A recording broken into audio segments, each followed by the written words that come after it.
ಪ್ರವಚನವನ್ನು ರೇವಣಸಿದ್ಧರ ಬಗ್ಗೆ ಮುಂದುವರಿಸೋಣ.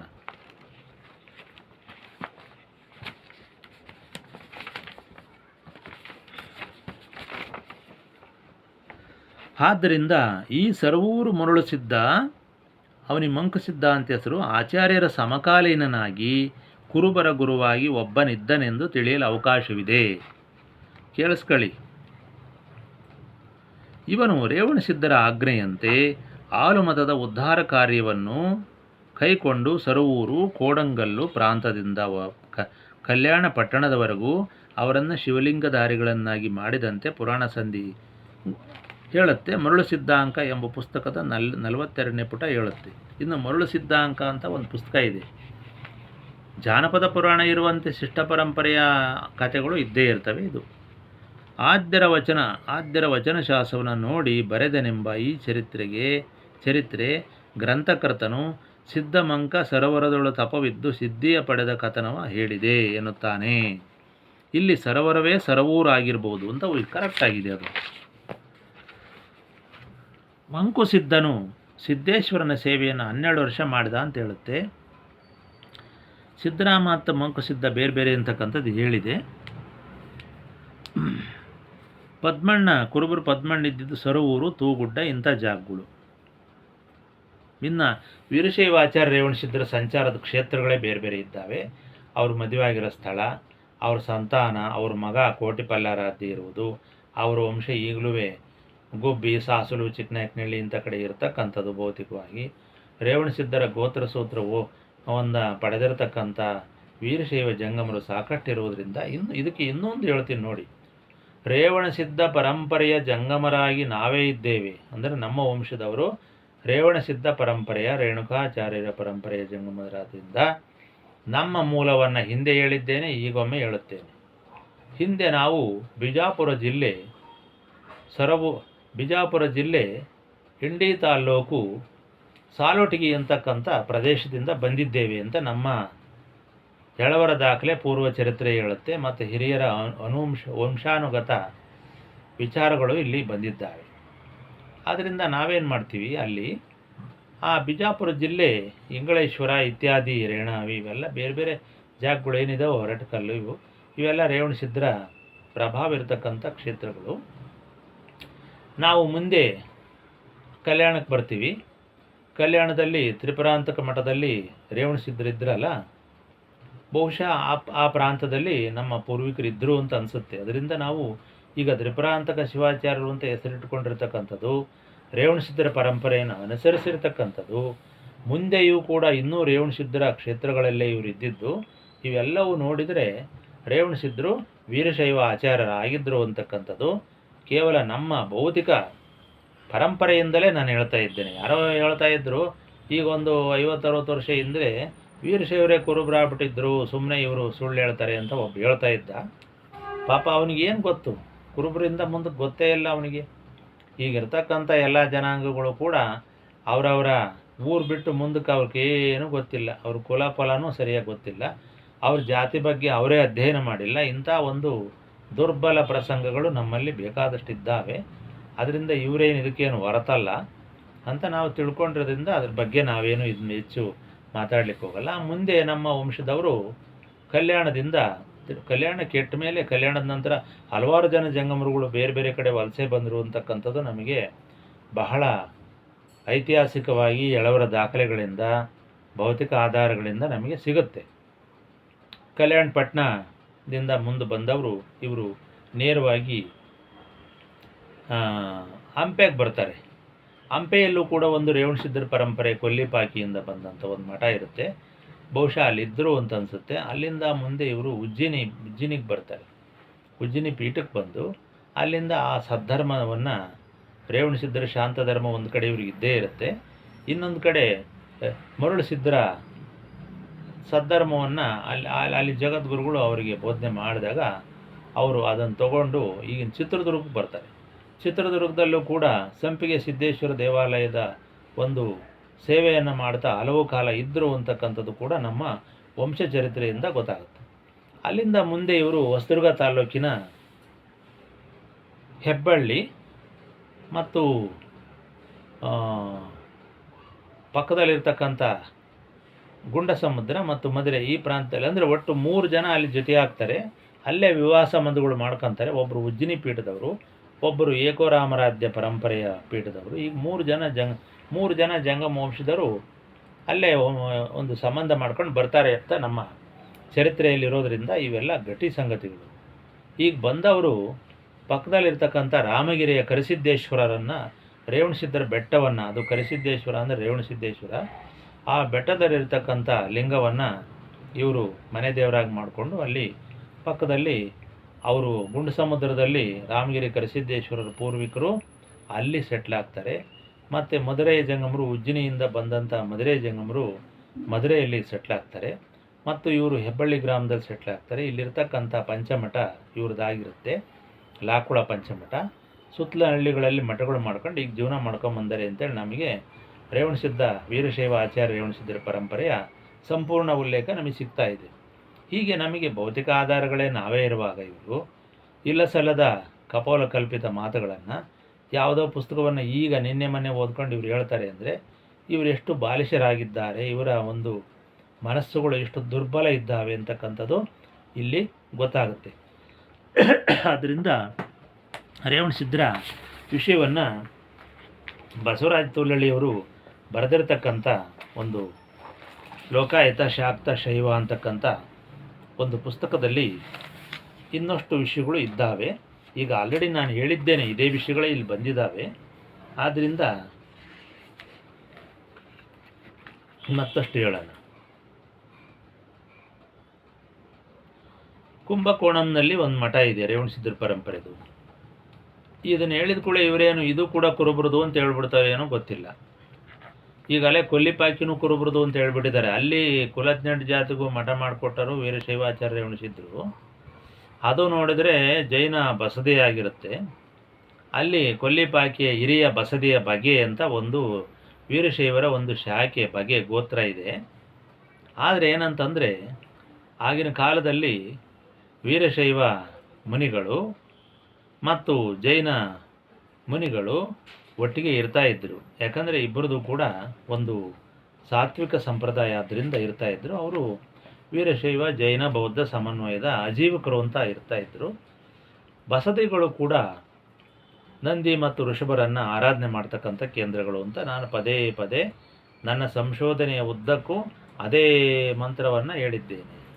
ಜೈನ ಮಂತ್ರ, ವೀರಶೈವದ ಮೂಲ, ಜೈನ ಮೂಲ ಎಲ್ಲ ಒಂದೇ ಇದ್ದಾವೆ ಅಂತಕ್ಕಂಥದ್ದು ಕೈಲಾಸ ಪರಂಪರೆ. ಇದನ್ನು ನಾನು ಭಾಳ ಗಟ್ಟಿಯಾಗಿ ಹೇಳ್ತಾ ಬಂದಿದ್ದೇನೆ. ಅದೇ ರೀತಿ ಈ ಶಿವಗಂಗೆಯಲ್ಲಿರ್ತಕ್ಕಂಥ ಮೇಲಣ ಗವಿಯ ಬಸದಿಯ ಬಗೆ ಅಂತಲೂ ಒಂದು ವೀರಶೈವರಲ್ಲಿ ಬಗೆ ಇದೆ. ಈಗ ಹಲವಾರು ಬಗೆಗಳು ಸ್ಥಳ ಕುಳಗಳು ಇದ್ದರೂ ಕೂಡ ಈಗ ಅವುಗಳನ್ನು ಬಿಟ್ಟು ಮತ್ತೆ ಯಾವುದೋ ಬಗೆಯನ್ನು ಹಿಡ್ಕೊಂಡಿದ್ದಾರೆ, ಅಂದರೆ ಮೂಲ ಪರಂಪರೆಯನ್ನು ಹಿಡ್ಕೊಂಡಿದ್ದಾರೆ. ಇಲ್ಲಿರ್ತಕ್ಕಂಥ ಪಂಚಭೂತಗಳ ಪರಂಪರೆಯ ಈ 5 ಜನ ಆಚಾರ್ಯರನ್ನು ಗಟ್ಟಿಯಾಗಿ ಹಿಡ್ಕೊಂಡಿದ್ದಾರೆ. ಉಪಸೂತ್ರ ಬಗೆಗಳು ಬೇರೆ ಇದ್ದಾವೆ. ಹೀಗಿರೋದ್ರಿಂದ ಇಲ್ಲಿ ಕುರುಬ ರೇವಣಸಿದ್ಧರು ಬೇರೆ, ವೀರಶೈವಾಚಾರ್ಯ ರೇವಣಸಿದ್ಧರು ಬೇರೆ ಅಂತಕ್ಕಂಥದ್ದು ಇಲ್ಲೂ ಕೂಡ ಗೊತ್ತಾಗುತ್ತೆ. ಮತ್ತು ಈ ವೀರಶೈವಾಚಾರ್ಯ ರೇವಣಸಿದ್ಧರದು ಲಾಕುಳ ಸಂಪ್ರದಾಯ, ಅವರ ಲಾಂಛನಗಳೇ ಬೇರೆ ಇದ್ದಾವೆ. ಕಿವಿಗೆ ಓಲೆ, ಲಾಕುಳ, ಬೆತ್ತ, ಜೋಳಿಗೆ, ಹಾವಿಗೆ ಇವೆಲ್ಲ ಬೇರೆ ಇದ್ದಾವೆ. ಕುರುಬ ರೇವಣಸಿದ್ಧನಿಗೆ ಹೆಂಗೆ ಬಂದುಬಿಡುತ್ತೆ ಇವೆಲ್ಲ ಲಾಂಛನಗಳು? ಇದು ಸಾಧ್ಯವಿಲ್ಲ. ಆಮೇಲೆ ವೀರಶೈವಾಚಾರ್ಯ ರೇವಣಸಿದ್ಧರು ಹಲವಾರು ಜನ ಶಿಷ್ಯರನ್ನು ಹೊಂದಿದ್ದಾರೆ. ಅವರ ಶಿಷ್ಯರಲ್ಲಿ ಜೈನ ಮುನಿಗಳು ಇದ್ದಾರೆ. ಬ್ರಹ್ಮರಾಶಿ ಪಂಡಿತ, ನಾಗರಾಶಿ ಪಂಡಿತ, ಲೊಕ್ಕೆಯ ಚೀಲಾಳ, ಅಮೋಘ ಸಿದ್ಧ, ಸಿದ್ಧರಾಮ, ಕನ್ನರಸ, ಹೀಗೆ ಮತ್ತು ಚೋಳರಾಜ, ಬಿಜ್ಜಳ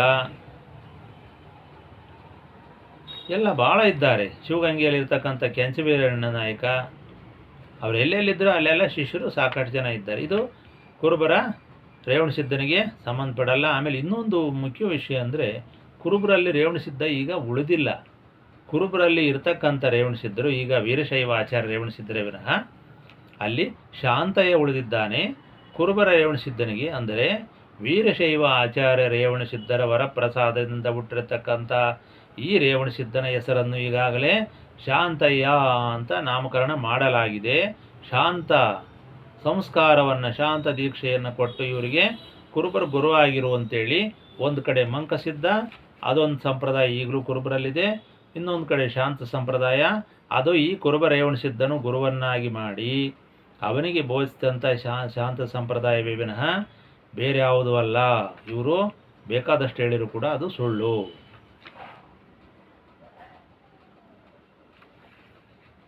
ಮತ್ತು ರೇವಣಸಿದ್ಧರ ಮಕ್ಕಳಲ್ಲಿ ರುದ್ರಮುನಿ ಒಬ್ಬ ಇದ್ದಾನೆ, ಕೋಟಿ ಪಲ್ಯರಾಧ್ಯ ಒಬ್ಬಿದ್ದಾನೆ. ಇದು ಕುರುಬರ ರೇವಣಸಿದ್ಧನ ಚರಿತ್ರೆಗೆ ಹೋಲಿಕೆ ಆಗ್ತಕ್ಕಂಥದ್ದಲ್ಲ. ಆದರೂ ಕೂಡ ಇವರು ಉದ್ದಟತನದಿಂದ ಆ ರುದ್ರಮುನಿನೂ ಕುರುಬ ರೇವಣಸಿದ್ಧನ ಮಗ ಅಂತಾರೆ. ಕೋಟಿ ಪಲ್ಯರಾಧ್ಯನ ಬಗ್ಗೆ ಪಾಪ ವಿಷಯ ಗೊತ್ತಿಲ್ಲ ಅನಿಸುತ್ತೆ, ಅದನ್ನು ಹೇಳೋಕ್ಕೆ ಧೈರ್ಯ ಸಾಲದು. ಯಾಕಂದರೆ ಅದು ವೀರಶೈವ ಪರಂಪರೆಯಲ್ಲಿ ಕೋಟಿ ಪಲ್ಯರಾಧ್ಯ ಇದ್ದಾನೆ.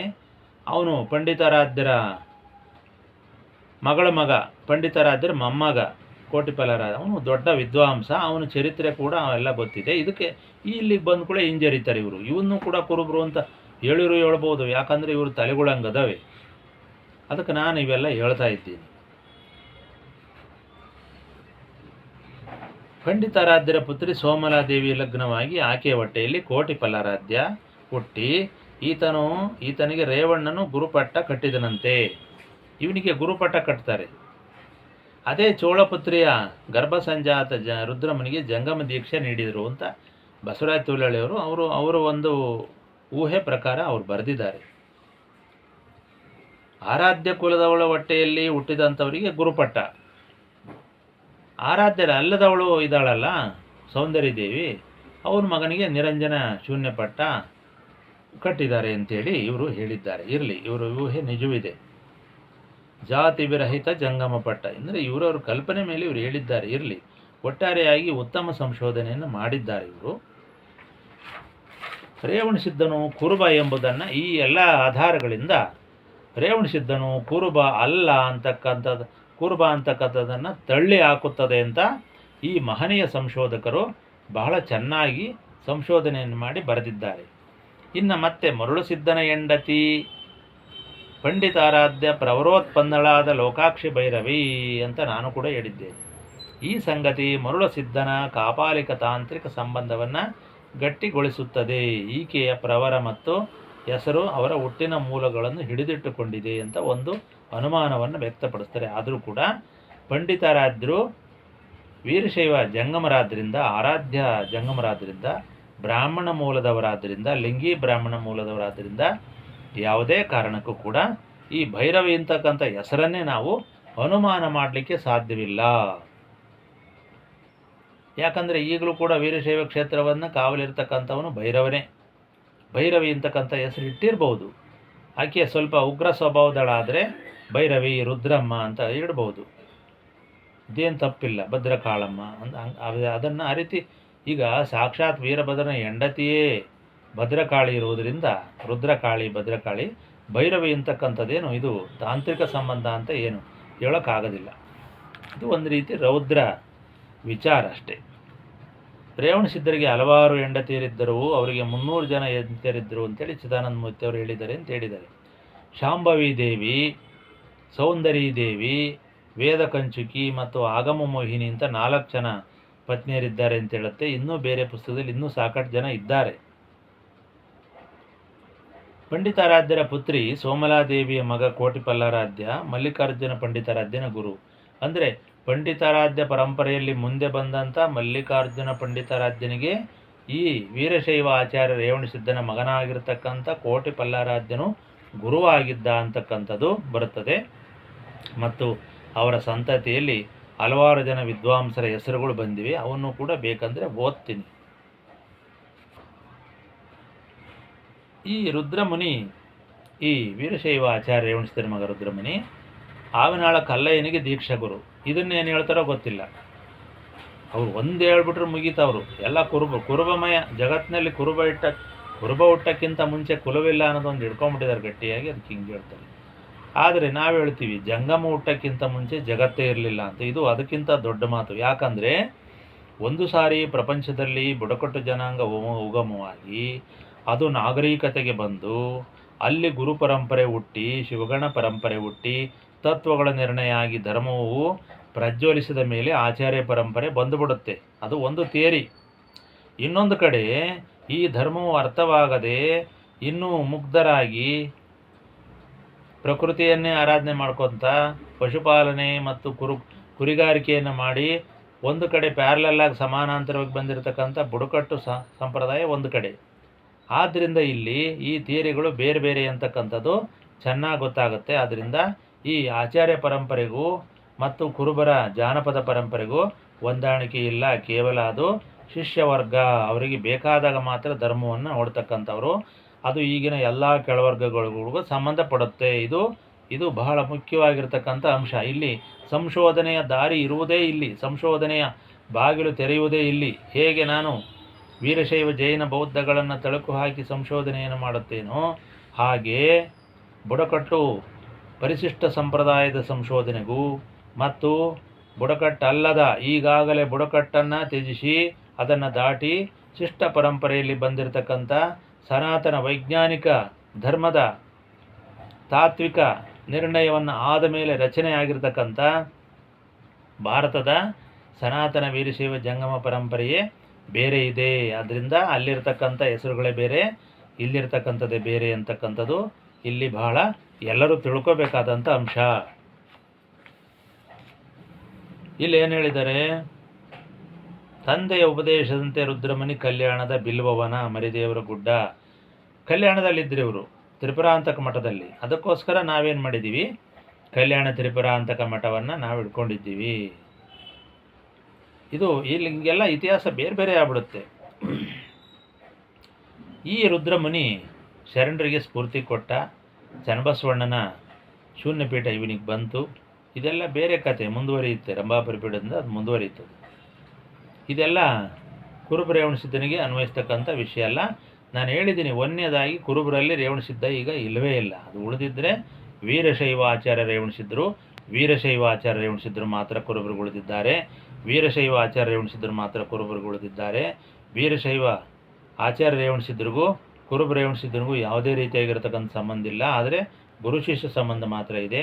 ಅವನಿಗೆ ಶಾಂತಯ್ಯ ಆಗಿಬಿಟ್ಟಿದ್ದಾನೆ, ಅವನು ಸರೋರು ಶಾಂತಯ್ಯ ಆಗಿದ್ದಾನೆ. ಅವನಿಗೆ ವೀರಶೈವಾಚಾರ್ಯ ರೇವಣಸಿದ್ಧರಿಂದ ಶಾಂತ ದೀಕ್ಷೆ ಆಗಿದೆ, ಅಂದರೆ ಅಹಿಂಸಾ ದೀಕ್ಷೆ ಆಗಿದೆ. ಇದು ಜೈನ ಮೂಲದ್ದು. ಈ ವೀರಶೈವಾಚಾರ್ಯ ರೇವಣಸಿದ್ಧರು ಲಾಕುಳ ಶೈವ ಜನಮೂಲದವರು. ಅವರಿಗೆ ಭಾರದ್ವಾಜ ಗೋತ್ರ ಇದೆ. ಇದು ನಾಗವಂಶದ್ದು ಭಾರದ್ವಾಜ ಗೋತ್ರ. ಹೀಗೆಲ್ಲ ಭಾಳ ಅದಾವೆ. ತಿಳ್ಕೊಳದಲ್ಲೇ ಸುಮ್ಮನೆ ಒಂದು ಕುರಿ ಒಂದು, ಕುರುಬ ಒಂದು, ರೇವಣಸಿದ್ದೊಂದು, 3 ಇಟ್ಕೊಂಡ್ಬಿಟ್ಟು ಸರೋರು ಒಂದು, ಈ 4 ಇಟ್ಕೊಂಡು ಆಟ ಆಡಿದರೆ ನಿಮಗೆ ಹೆಂಗೆ ಸಂಶೋಧನೆ ಅರ್ಥವಾಗುತ್ತಾರಪ್ಪ? ಯಾರು ಹೇಳೋರಿದ್ದಾರೆ ನಿಮಗೆ? ಇಲ್ಲೇನೋ ಪುಣ್ಯಕ್ಕೆ ನಾವಿರೋದ್ರಿಂದ ಹೇಳಿದ್ದೀವಿ ಅಷ್ಟೇ.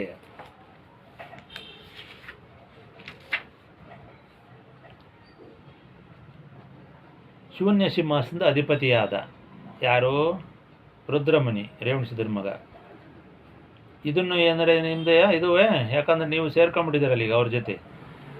21,000 ಜಂಗಮರು, 12,000 ಅತೀತರು, 3,000 ವಿರಕ್ತರು ಇವರೊಡಗೂಡಿ ವೀರಶೈವ ಧರ್ಮ ಪ್ರಸಾರ ಮಾಡ್ದ ಅಂತ ಹೇಳಿದ್ದಾರೆ. ಇಲ್ಲಿ ಎಷ್ಟು ಜನ ಆಯಿತು? 21, 12, 33, 36,000 ಜನ ಜಂಗಮರ ಜೊತೆ ಇವನು ರುದ್ರಮುನಿ ವೀರಶೈವ ಧರ್ಮ ಪ್ರಸಾರ ಮಾಡ್ದ ಅಂತ ಹೇಳುತ್ತೆ. 21,000 ಜಂಗಮರು ಇವರು, ದೀಕ್ಷೆ ಜಂಗಮ ದೀಕ್ಷೆ ಆದವರು. 12,000 ಜನ ಅತೀತರು, ಅಂದರೆ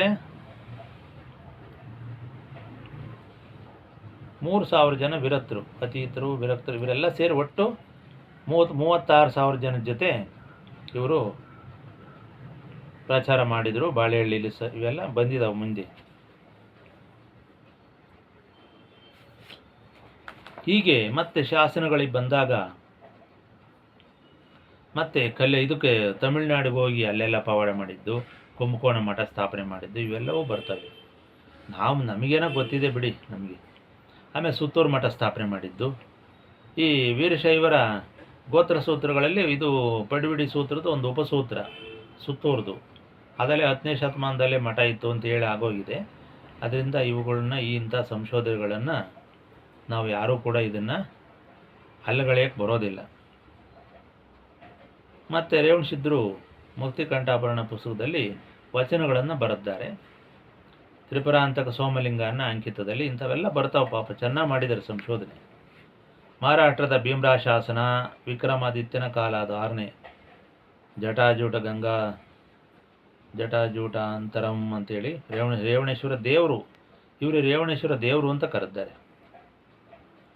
ಶಾಸನಗಳು ಶಿರ್ವಾಳ ಶಾಸನ, ಕಕ್ಕೇರಿ ಶಾಸನ, ಶಾಪುರ ಶಾಸನ, ಬೇರೆ ಬೇರೆ ಶಾಸನ ಇದ್ದಾವೆ ಬಿಡಿ.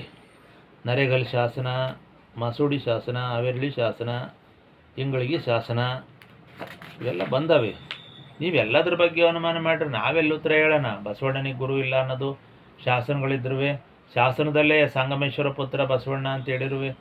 ಎಷ್ಟು ಅಂತ ಹೇಳೋಕ್ಕಾಗತ್ತೆ ನಿಮಗೆ ಪಾಠ ಮಾಡೋದು ಒಂದೇ, ಒಂದು ಕಲ್ಲಿ ತಲೆ ಚೆಚ್ಕೊಳ್ಳೋದು ಒಂದೇ. ಕೊನೆಗೆ ಹೇಳ್ಬೇಕಂದ್ರೆ ಅಷ್ಟೇ.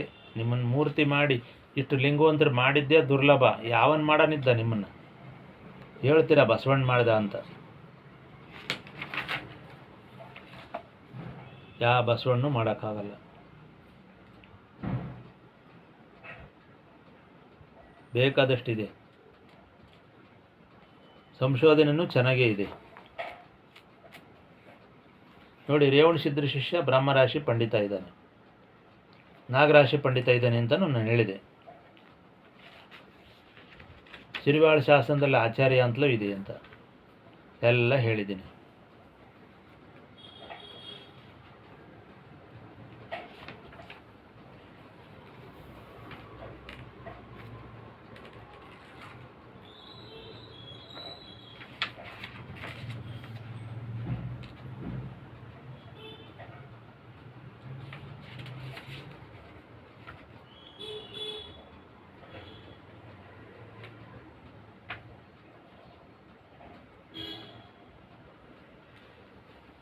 ಆದ್ದರಿಂದ ಇದರಲ್ಲಿ ಇನ್ನೇನು ಅನುಮಾನ ಉಳಿದಿರೋದಿಲ್ಲ.